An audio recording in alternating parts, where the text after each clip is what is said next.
But this one is a totally different experience. Kasi studio, live sa set, parang Wicked. Hindi dub yung pagkanta, live silang kumakanta sa set. Kaya paulit-ulit silang kumakanta sa maraming takes sa set. Nung inuulan sila, Live ulit-ulit silang kumakanta. Even if mahirap kasi travel, may new town, so yung mga kantabo sa kanila. But yun. Ricky, baka ma-confuse kasi yung mga fans nila ni Ate Guy. Ano ang karakter ni Elsa noong kay Nora Honor at yung karakter ni Elsa ngayon ni Isa? Nung kay Nora, mas ginawa namin mas high. Yung dark side ni Elsa, subtle na subtle lang. Lumalabas ang enigmatic na tingin ni Nora sa tapo ng mata niya, magsaka, galaw. Pero subtle lang siya. Nung ginawa namin yung play, and then lalo na dito, ginawa namin mas klaro na yung dark side ni Elsa. Like yung kanta niya kanina, gawin mo yung pagiging manipulative niya, gawin mo kung siling, gawin mo kung immortal, tapos yung kung gusto mo tinik ng rosas. Para may connivance na sa kay Gordy na, shoot mo ako, para maging immortal ako. Mas lumino. Oo, mas maklaro din sa Ricky. Kasi doon, ikaw mag-iisip kay Nora. Diba? Sa real life, hindi mo naman sasabihin. Yes. Pero sa musical, kaya mong express yung hindi ma-express sa lengguwahe na hindi ginagamit sa ordinary language. So, kung nakita yung difference sa Saymala, marami akong nagawa. Pero dito, marami akong nagawa na hindi ko magawa.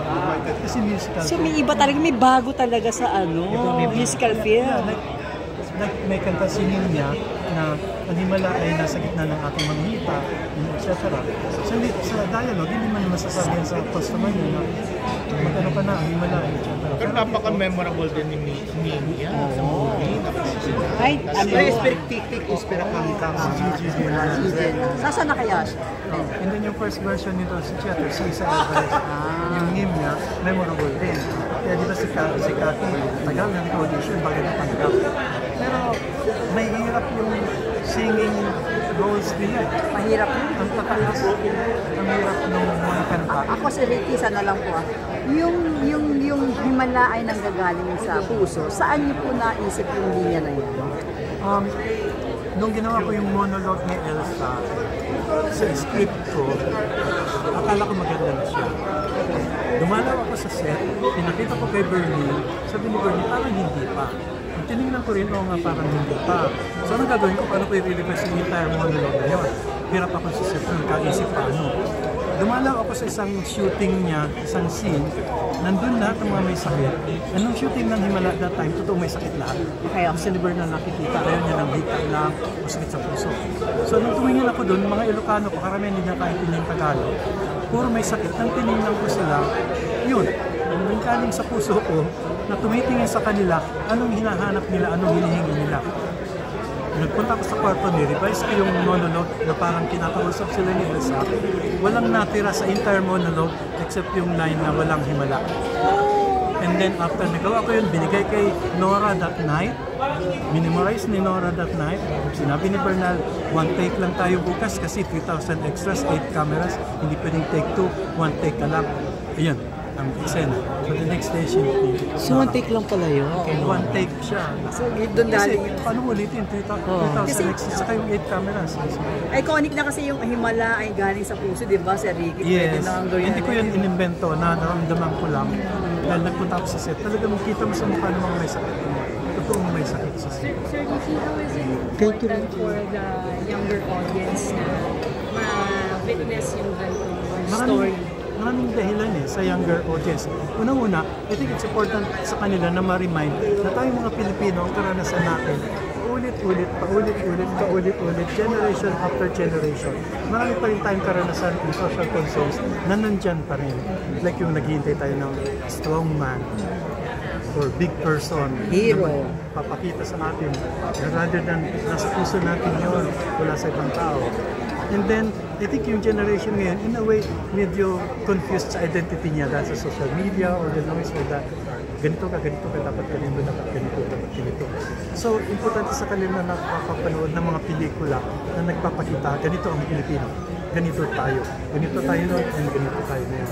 And then lastly, sana ina-appreciate natin yung mga pelikula before dahil part din siya ng pinagalingan ng pelikula ngayon.